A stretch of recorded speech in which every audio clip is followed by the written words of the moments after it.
Selamat sore, Shalom. Mari kita lanjutkan pujian kita.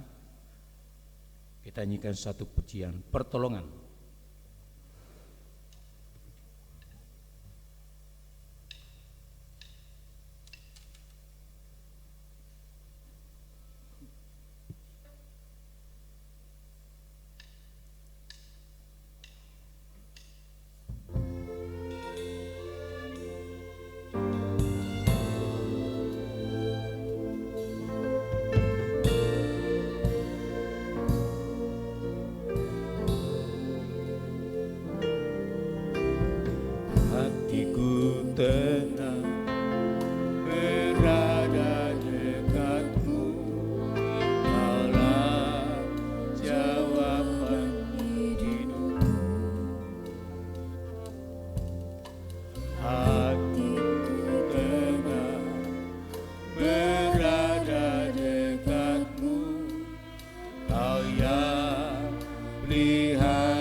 Hanya padamu.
Yes.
Kita lanjutkan pujian kita 318 dalam nyanyi rohani.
pujian kita, satu pujian yang berkata, "Ku tetap mengasihimu."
Kita nyanyikan satu pujian.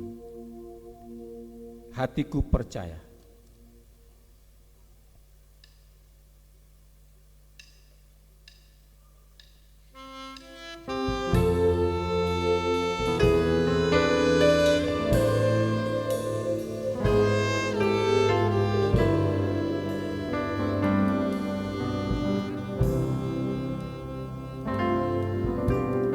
Saat ku tak melihat jalanmu, saat ku tak mengerti rencana, namun ku tetap ku pegang janjimu, pengharapanku hanya padamu.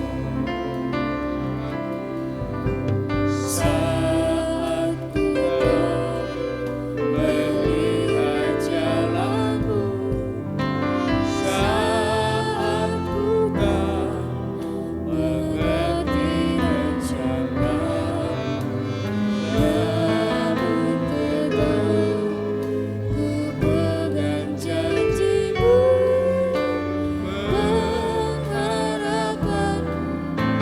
hanya padamu.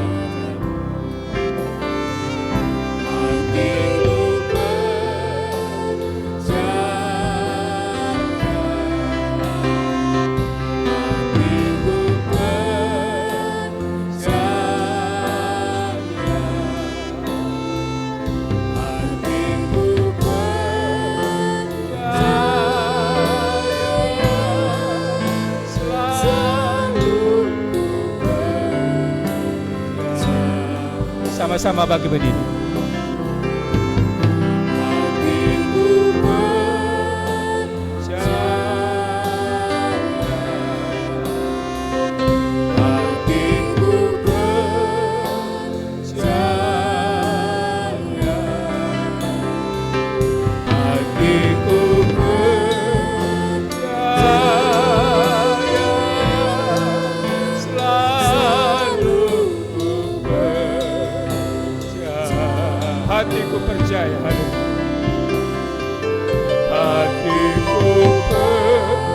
pelayan seluruh serahkan pada Bapak Gembala.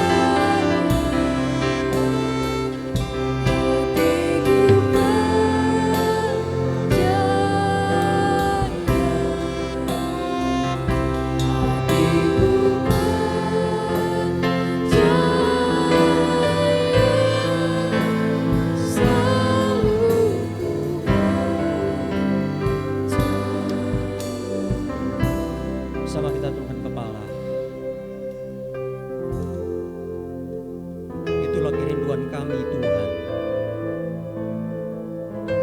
Permohonan kami di sore menjelang malam ini, Tuhan karuniakan kami hati yang percaya, terutama kepada janji-janji firman-Mu, supaya kami tidak memiliki iman yang mati dalam kemiskinan rohani, tapi biarlah Tuhan dengan firman yang kami boleh terima, oleh karena Engkau mengaruniakan roh percaya, hati yang percaya kepada kami, sehingga kami boleh memiliki iman, dan oleh kekuatan Roh Kudus-Mu kami boleh menjadi pelaku-pelaku firman-Mu, sehingga kami akan luput dari perbudakan kekejaman antikris di masa antikris Tuhan.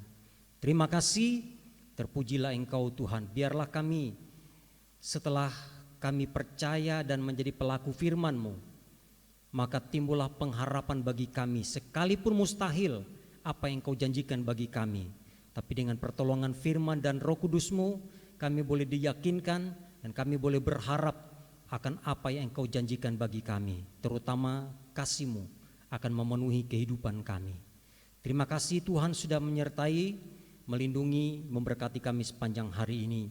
Bahkan terutama berkat terbesar bagi kami pada saat ini, kami boleh berada dalam rumah Tuhan untuk boleh menikmati firman-Mu, menikmati Roh Kudus-Mu, terutama boleh menikmati kasih-Mu dalam penyembahan kami.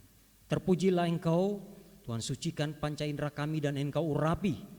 Demikian juga hamba Tuhan, Engkau tolong beri kemurahan, hikmat, pembukaan firman yang menjadi kebutuhan kami, supaya kami menyadari setiap kekurangan dan kelemahan kami, dan kami boleh bangkit dari segala kelemahan, kekurangan kami, keterpurukan kami, sehingga kami boleh menjadi kuat teguh di dalam Engkau. Terima kasih, berfirmanlah, kami siap untuk mendengarkannya. Dalam nama Tuhan Yesus Kristus. Haleluya. Amin. Silakan.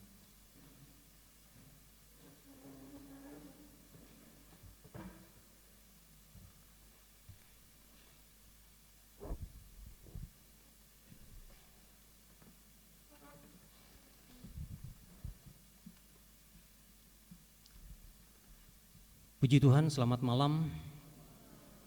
Kiranya Tuhan memberkati, menolong kita. Sebelum kita mau menyembah, kita mau mendengarkan firman Tuhan yang Tuhan sudah ungkapkan dalam 2 Raja-Raja pasal 4 ayat 1 dan seterusnya, yang diawali dengan 2 macam wanita. Itu semua menggambarkan keadaan gereja zaman akhir. Gereja apa saja? Ya, gereja apa saja di zaman akhir ini. Ya, jadi terserah, tergantung gereja, dan gereja tidak mungkin bisa menyadari, mengakui keadaannya apakah seperti janda miskin atau wanita yang mandul. Tidak mudah gereja zaman akhir mengakui keadaannya, tidak mudah.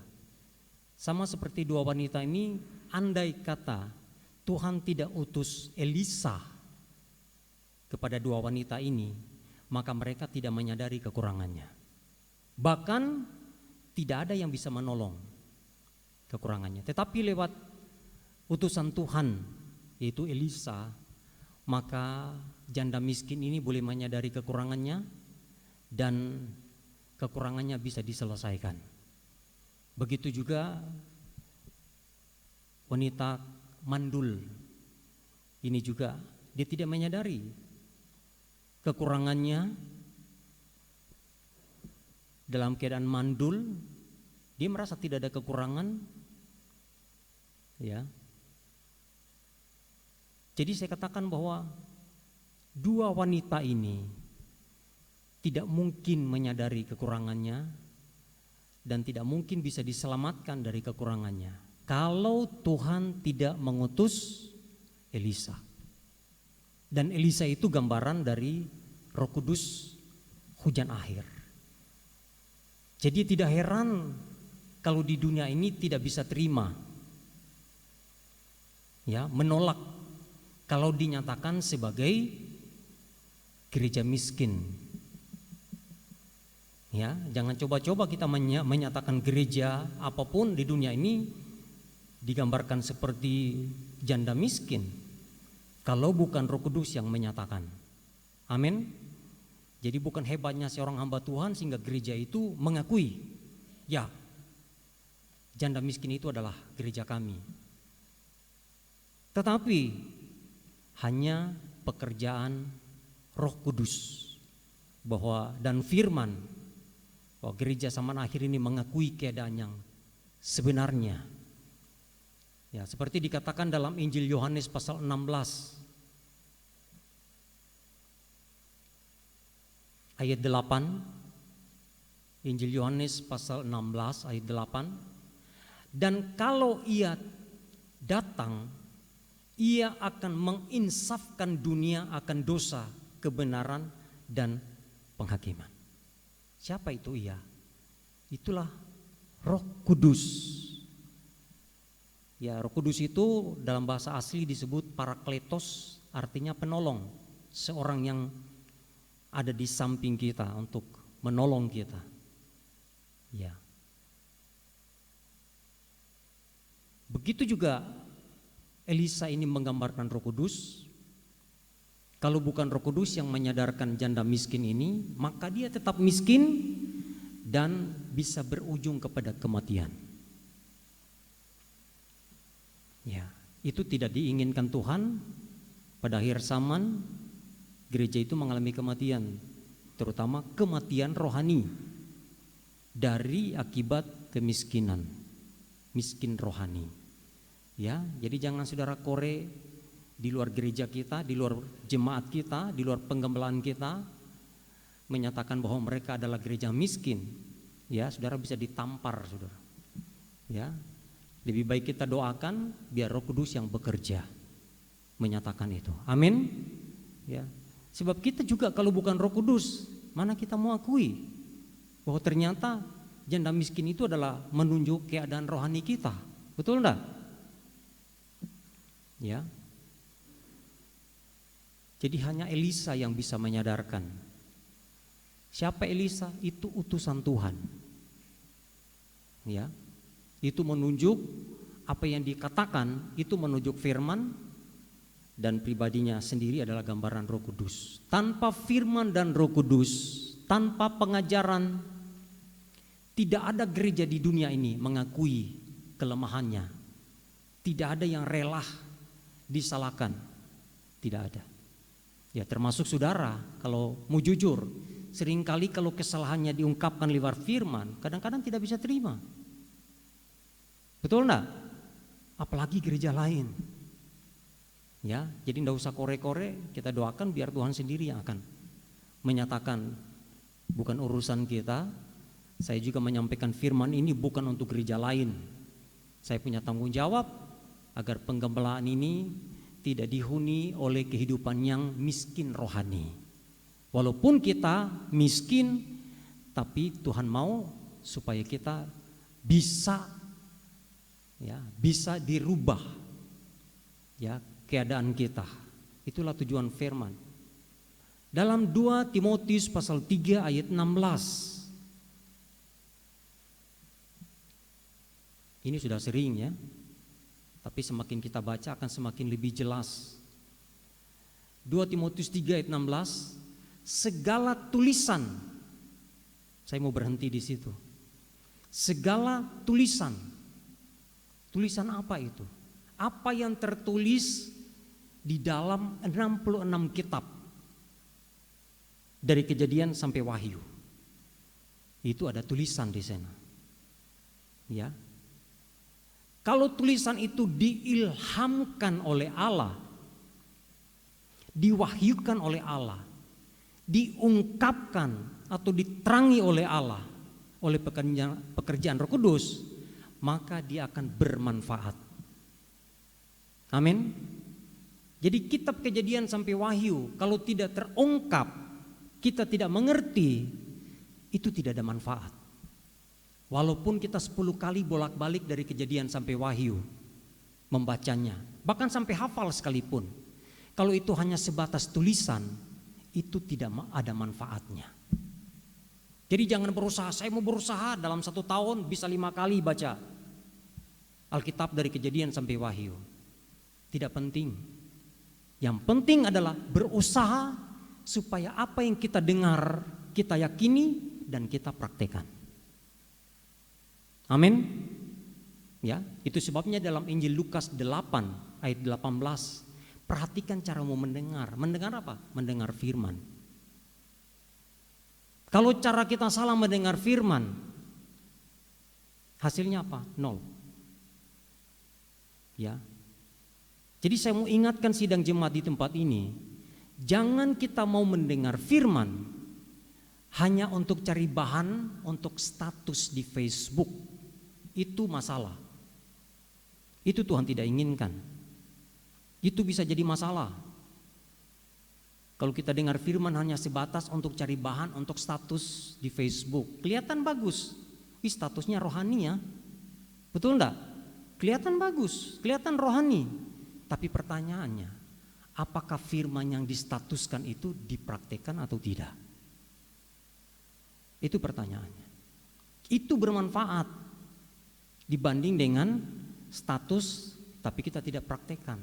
Apa tujuannya kalau kita cuma status tidak praktekkan? Itu menghantam orang lain. Jadi itu jelas tanpa kita sadar. Itu menyinggung, menghakimi orang lain. Ya, rubah cara kita mendengar firman ya. Jangan berani status kalau kita tidak praktekkan. Praktekkan apa yang ya silakan kalau saudara mau posting, tapi jangan lupa praktekkan dulu. Ya. Jadi diberkati dulu baru memberkati orang lain. Amin. Kita mau posting itu, mau bagikan apa yang sudah diposting oleh gembala, itu memberkati orang lain. Tapi pertanyaannya, apa kita sudah diberkati apa belum? Ya, mari kita merubah cara kita mendengar firman. Jangan bikin masalah kalau mau posting firman yang belum kita praktekkan, belum kita alami. Itu bisa menjadi masalah di luar sana. Ya, seperti yang terjadi. Ini juga firman itu pedang bermata dua. Ya. Saya tidak membela saudara kalau saudara salah. Ya. Mari kita belajar menghargai firman. Ya, kalau itu dibukakan oleh Tuhan, baru dia bermanfaat. Apa manfaat kalau firman itu diungkapkan? Apa manfaatnya?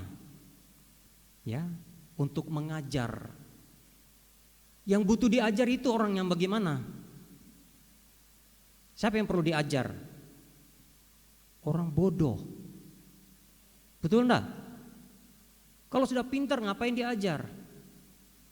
Nah, ini harus kita akui bahwa saya masih bodoh, makanya saya perlu belajar, saya butuh pengajaran. Amin. Firman yang bagaimana bisa mengajar kita? Mazmur 113 ayat 130. Ya. Firman yang bagaimana? Firman yang disingkapkan, firman yang dibukakan. Bila firman terbuka, tersingkap, pertama apa? Dia memberi terang. Kita tidak boleh hidup dalam kegelapan. Kita harus hidup dalam terang. Langkah pertama, kita harus menerima firman yang terbuka.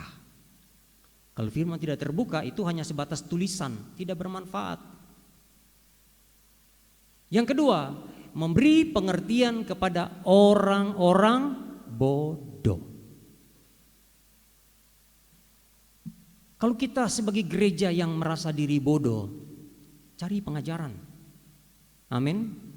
Jangan cari firman yang enak buat daging. Cari pengajaran. Baru manfaat yang kedua, setelah kita belajar, ini dasarnya dari mendengar. Kita sudah mendengar arti dari mendengar, ya. Salah satu adalah belajar, mentaati dan mengerti. Jadi jangan sampai kita dengar firman tidak mengerti, ya, bisa kacau, saudara. Kemudian setelah kita sudah belajar, maka kita menyadari kesalahan kita. Amin. Lewat firman yang dibukakan, baru kita bisa mengakui, wah ternyata saya salah. Nah, kalau firman dibukakan bukan hanya sekedar menghakimi, menyalahkan orang, tapi untuk memperbaiki apa yang salah. Amin. Itu lewat pengajaran dan mendidik supaya kita hidup dalam kebenaran. Ya. Jadi tidak mudah dua macam gereja yang digambarkan seperti janda miskin dan perempuan mandul ini. Yang sebenarnya adalah keadaan gereja, semua gereja zaman akhir. Gereja apapun, sekali lagi, kalau bukan Tuhan yang mengungkapkan, tidak ada yang bisa terima. Ya, itu bisa bumerang kalau Tuhan tidak menolong. Itu sebabnya Tuhan mau menolong lewat mengutus Elisa ini untuk menolong janda miskin ini, ya, supaya tidak tinggal dalam kemiskinan yang akan berujung kepada kematian. Apa sumber kesalahannya? Yaitu janda miskin ini tidak memiliki iman yang disertai perbuatan. Makanya dia tertolong karena apa? Karena dia mendengar apa yang diperintahkan oleh Elisa dan dia kerjakan. Itu yang namanya iman dan perbuatan. Yakobus 2 ayat 14 sampai 17 dan tambah dengan ayat 26.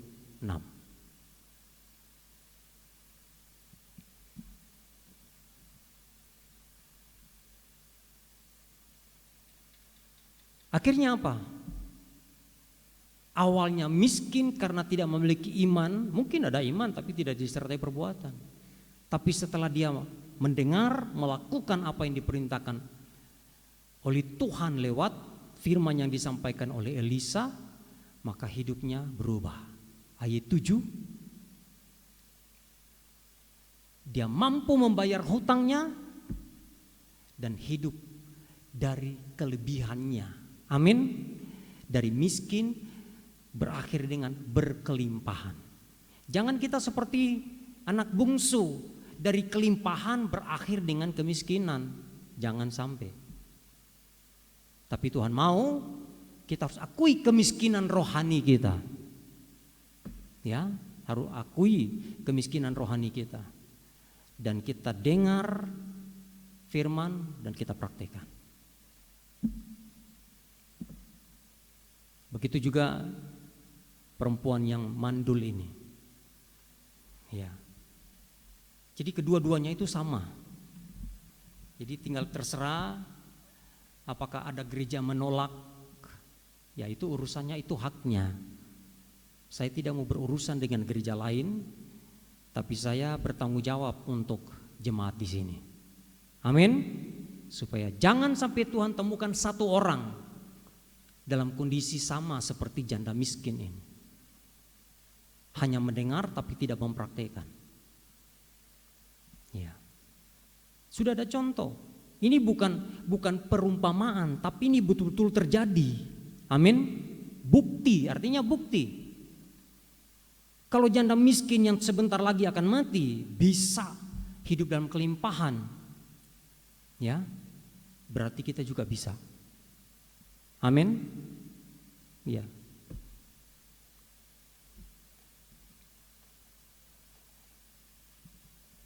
Jadi itu pentingnya firman itu perlu dibuka rahasianya.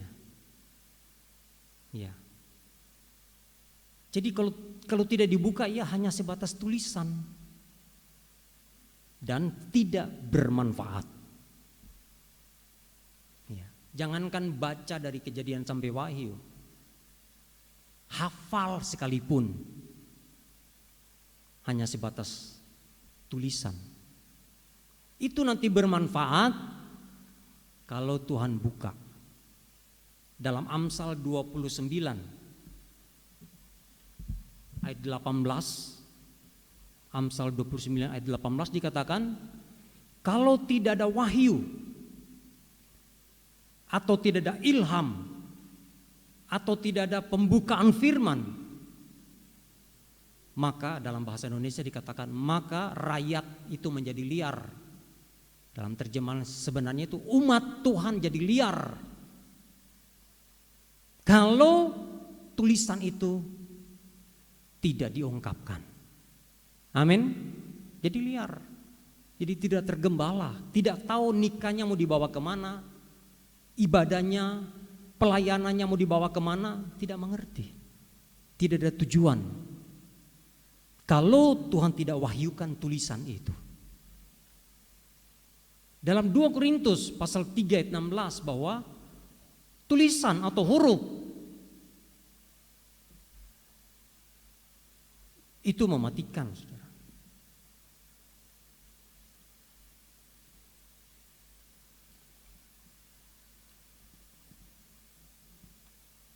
Jadi kalau firman itu hanya sebatas tulisan, itu mematikan rohani kita. Huruf itu mematikan, tetapi roh menghidupkan. Ya. Jadi jangan firman itu hanya sebatas tulisan.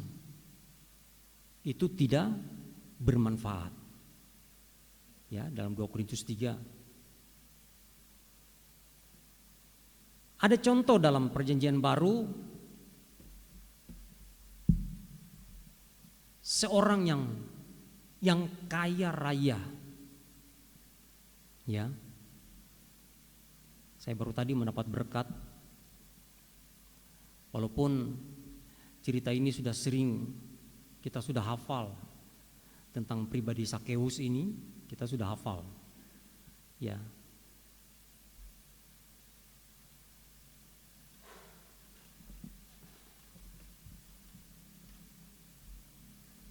Sakeus itu dia kepala pemungut cukai dan kaya raya.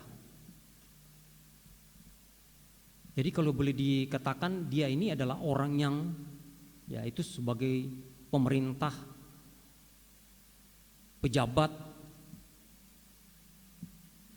di bagian ya mungkin sekarang ini perpajakan ya. Dan sebelum dia ketemu Yesus, dia tidak pernah merasa bersalah, tidak pernah merasa berdosa. Walaupun rakyat mulai dari yang paling miskin sampai paling kaya tidak suka sama Sakeus ini. Karena pekerjaannya sebagai kepala pemungut cukai. Jadi hubungannya dengan masyarakat miskin maupun kaya itu tidak baik. Tidak ada relasi baik dengan masyarakat. Karena pekerjaannya. Dia hanya menyusahkan masyarakat kecil sampai yang mampu. Sehingga mereka tidak rasa simpati. Mereka, ya boleh saya istilahkan, mereka benci. Ya. Sehingga masyarakat ini berusaha untuk mencari-cari kesalahan.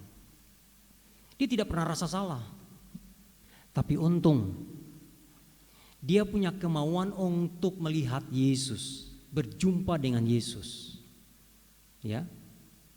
Sama seperti dua wanita, janda miskin dan perempuan Sunem yang mandul.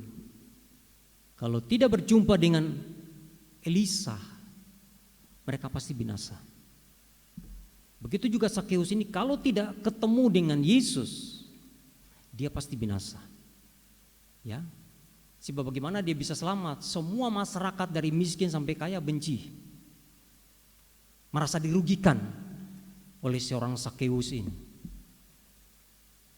Tetapi puji Tuhan dia punya kerinduan untuk bertemu saja. Yang dia inginkan yang ada di kepalanya, bertemu saja cukup. Dia tidak pernah memikirkan lebih dari itu. Cukup bertemu. Siapa Yesus ini? Yesus ini adalah firman menjadi daging. Amin. Yang bisa menerangi orang yang dalam kegelapan. Nah, dia berusaha mau ketemu. Ada yang kasih kesempatan? Sekarang saya mau tanya, kalau bupati datang di tengah-tengah kerumunan orang, dia mau lewat, apa dia mesti otomatis? Ya kalau bupatinya tidak merugikan masyarakat, tidak menyakiti masyarakat, pasti kalau dia datang semua akan kasih jalan, kasih kesempatan. Betul enggak? Mari silakan. Bahkan ada pengawal untuk membuka jalan. Tapi ini tidak terjadi dalam pribadinya Sakeus walaupun dia pejabat. Kepala pemungut cukai. Seharusnya dihormati, Saudara. Ini pejabat tinggi ini. Tapi orang tidak peduli. Karena apa? Masyarakat merasa disakiti, dirugikan. Jadi tidak ada relasi baik dengan. Untung saja dia berusaha untuk membangun relasi dengan Tuhan. Amin. Hubungan dengan Tuhan. Padahal cukup melihat, cukup ketemu saja.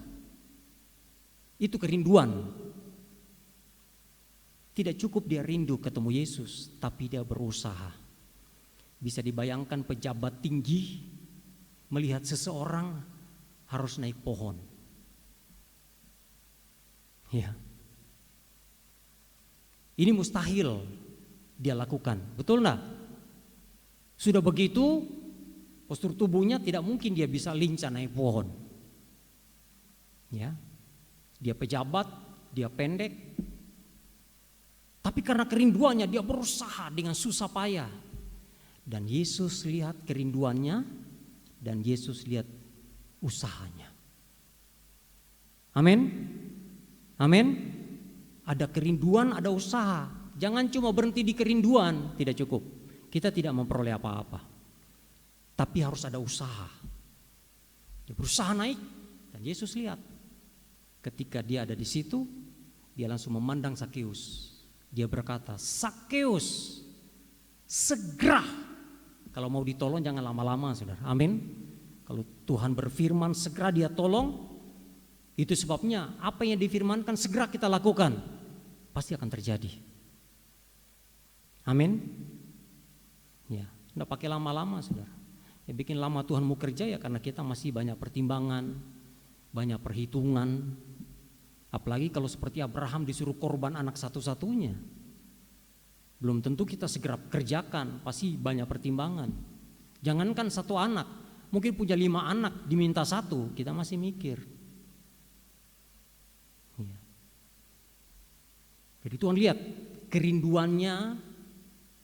Ada kerinduan saja itu sudah 50%. Amin. Tambah lagi dengan usaha. Tuhan langsung, "Sakeus, segeralah turun, aku mau menumpang di rumahmu." Di sini sebelumnya tidak pernah dinyatakan bahwa Sakeus hatinya bersukacita. Sebelum ketemu Yesus tidak pernah diungkapkan. Walaupun dia bergelimang harta, Saudara, kaya raya, ya, orang kaya yang pendek, tapi tidak pernah dinyatakan bahwa dia sukacita. Mungkin dia senang karena dia bisa memperoleh harta yang begitu limpah. Ya. Dia tidak pernah rasakan yang namanya sukacita. Tapi begitu dia ketemu Yesus dan Yesus mengatakan, "Turunlah." Ya. Segera turun. Pada ayat yang ke-5 dari Lukas 19, ketika Yesus sampai ke tempat itu, ia melihat ke atas dan berkata, "Sakeus, segeralah turun, sebab hari ini aku harus menumpang di rumahmu. Apa yang terjadi? Lalu Sakeus segera turun dan menerima Yesus dengan sukacita. Amin. Jadi kalau kita mau bayangkan seperti sekarang ini, ya, orang kaya raya seperti Sakeus ini, ya taruh gambaran seperti para koruptor-koruptor yang kaya raya. Ya gambarannya seperti itu. Koruptor-koruptor kaya untuk cuci uang, punya banyak rumah, banyak aset. Rumahnya sampai 10, sampai 11, sampai 20, mobilnya sampai mobil, semua serumah mewah. Mungkin juga ada asetnya, mungkin emas, ada gelang emas dan lain sebagainya di rumahnya. Itu para koruptor. Tapi dia tidak puas. Sehingga apa?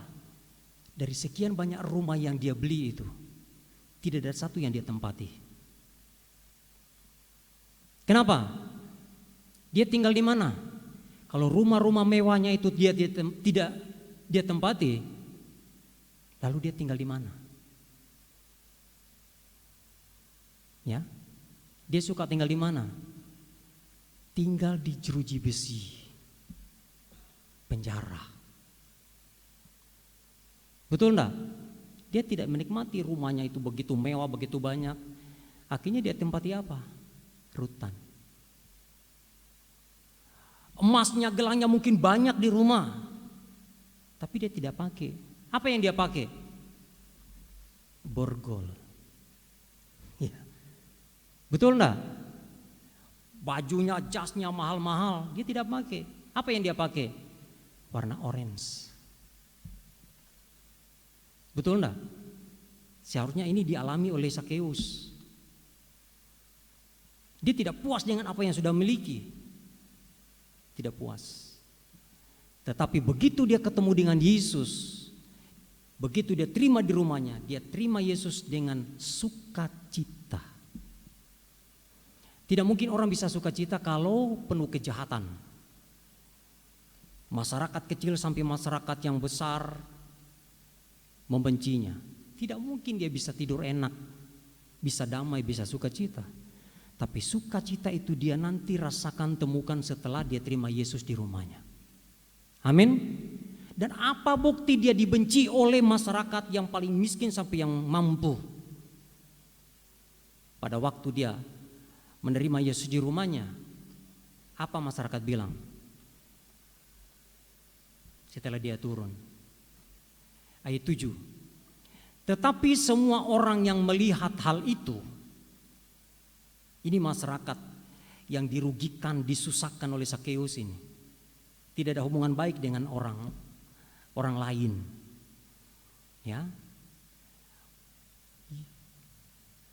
Sakeus dengan sukacita karena bisa menerima Yesus, tapi yang lain tidak bersukacita karena mengingat kejahatannya Sakeus. Ayat 7, tetapi semua orang yang melihat hal itu bersungut-sungut. Ya.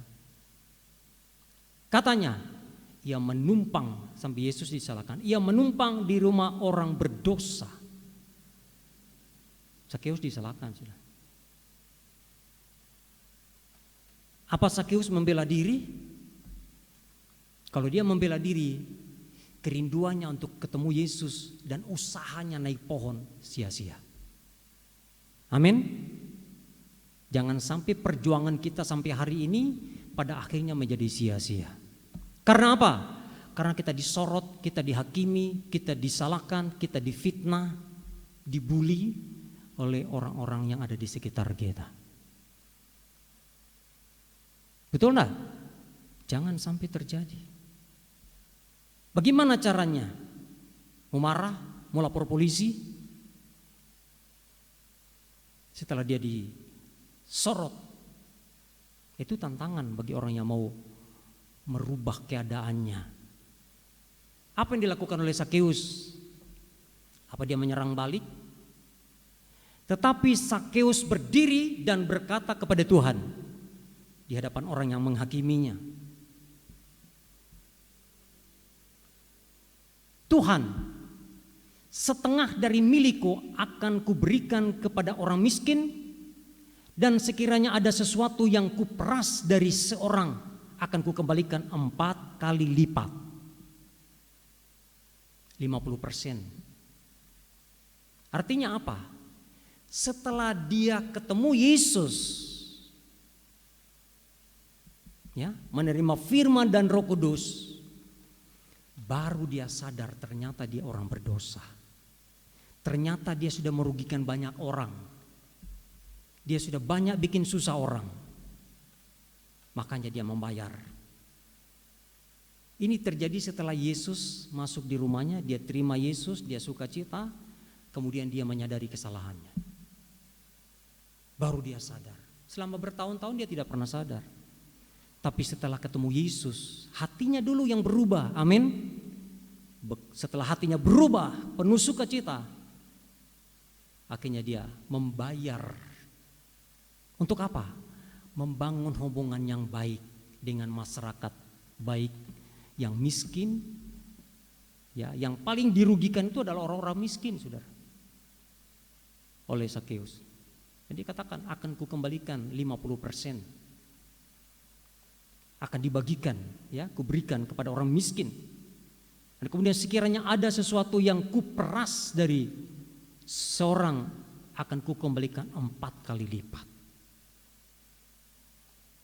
Luar biasa. Bayangkan kalau seandainya dia tidak ketemu Yesus, tidak ada kerinduan, tidak ada usaha. Siapa mau kasih sadar Pak Sakeus? Ya, ada yang berani korek?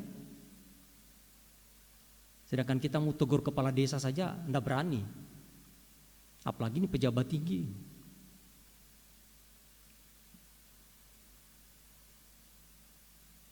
Setelah Yesus melihat semua yang terjadi, Yesus langsung respon. Kata Yesus kepadanya, hari ini telah terjadi keselamatan kepada rumah ini. Seperti keselamatan terjadi di rumah janda miskin, terjadi keselamatan di rumah perempuan Sunem yang mandul. Amin. Jadi seharusnya kalau ada kerinduan untuk bisa menerima firman pengajaran dan ada usaha, Tuhan lihat dan pasti akan terjadi sukacita. Nah, kalau malam ini kita bisa mengalami seperti yang dialami oleh Sakeus, hati kita akan bersukacita dan kita akan diberikan kemampuan untuk membayar hutang kita. Amin. Dia berhutang kepada masyarakat, ya terutama yang paling miskin. Jadi kalau kita merasa ketemu Yesus, mengalami pekerjaan firman, maka pasti akan hati kita merasa sukacita. Dan bukan tidak mungkin kita membantu jemaat yang tidak mampu. Ya. Jemaat ini tidak semua mampu untuk membayar seragam. Tidak semua. Harus berpikir, bergumul bagaimana caranya. Ya seharusnya kita yang mampu, yang kita sudah merasa diberkati dengan firman, seharusnya kita cari tahu siapa yang kurang. Saya masih punya kelebihan dan itu terjadi. Ada beberapa orang dari kelebihannya ya dikasih ke yang kurang. Ini yang terjadi. Jadi kita diajar untuk saling, dan ini tidak akan terjadi kita saling memperhatikan kekurangan sesama kalau kita tidak merasa berjumpa dengan Yesus. Amin. Bisa merasakan, bisa menikmati firman pengajaran yang kita terima selama ini. Amin. Jadi apa artinya firman yang begitu melimpah dalam pembukaannya? Ya kita cuma jadikan pengetahuan, atau hanya jadi bahan untuk status dan lain sebagainya. Itu kerugian buat kita, kerugian besar. Tapi biarlah firman yang diungkapkan oleh Tuhan, kita bersyukur kalau segala kekurangan kita bisa dinyatakan dan kita bisa menerima. Jadi janda miskin dan perempuan Sunem yang mandul ini itu cuma kemurahan, mereka bisa terima. Kalau tidak, jadi saya juga tidak memaksa gereja lain, gereja apapun.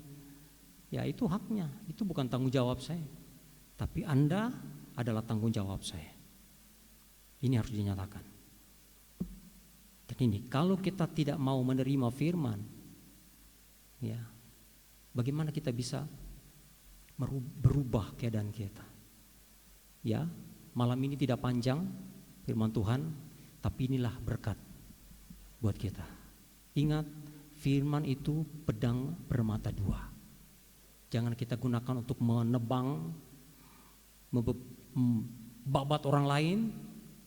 Ya, biarkan jemaat di luar sana mereka punya pimpinan, itu tanggung jawab pimpinannya. Dan saya juga tidak bermaksud untuk menyerang gereja lain.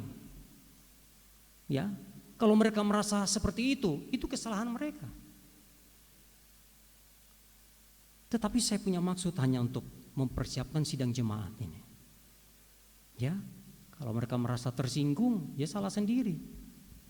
Ibarat seperti kita nonton televisi. Televisi itu semua agama bisa dikasih masuk di dalam. Betul enggak? Betul enggak? Saudara tahu Haritanu yang punya beberapa stasiun televisi? Bebas. Agama Islam dia kasih masuk. Agama Kristen dia kasih masuk. Hindu, Buddha, Konghucu, semua agama dikasih masuk. Disiarkan.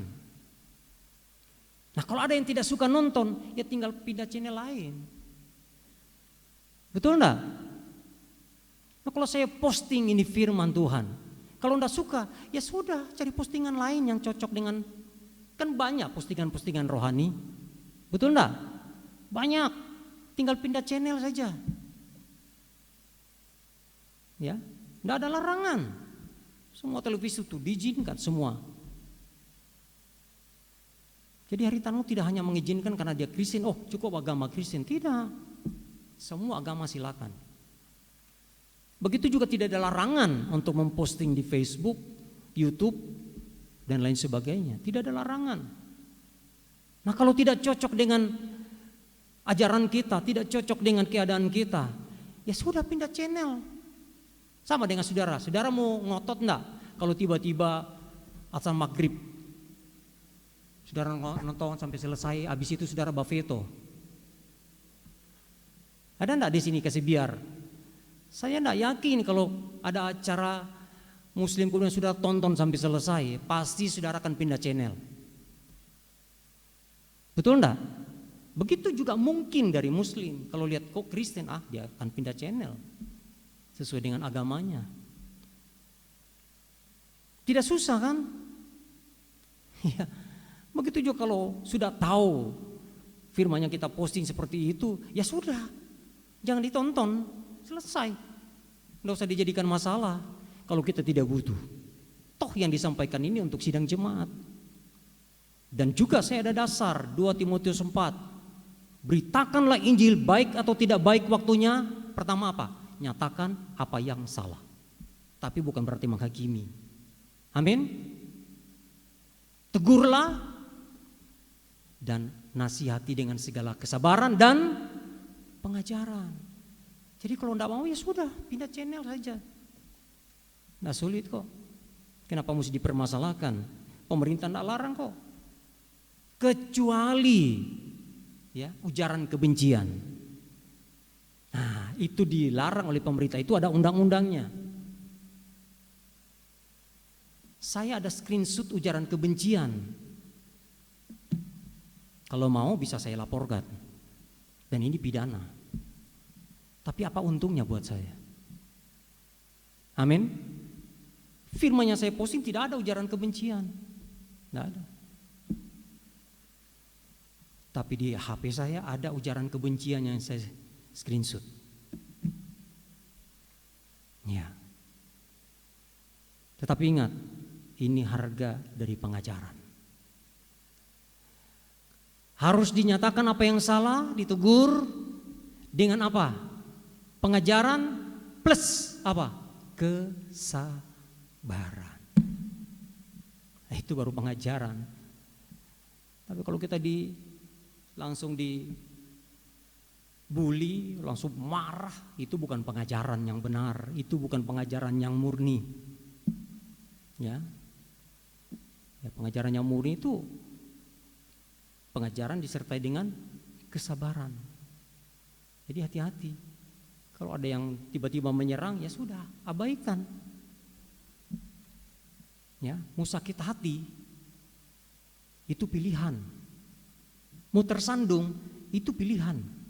Amin. Amin. Oh, kalau mereka tersinggung dengan apa yang disampaikan, ya kenapa didengar dah? Ya, nggak usah dengar. Siapa yang mau disalahkan? Tidak ada larangan. Sekali lagi, pemerintah hanya melarang memposting ujaran kebencian, fitnah. Oh, di sini ada ujaran kebencian, fitnah, penghinaan, ada lengkap ditujukan kepada kita. Tapi saya anggap itu harga dari pengajaran. Amin. Supaya kita tidak hanya menjadi pendengar, tapi menjadi pelaku-pelaku firman. Supaya kita luput dari apa? Perbudakan. Supaya ancaman untuk jadi budak itu tidak akan kita alami.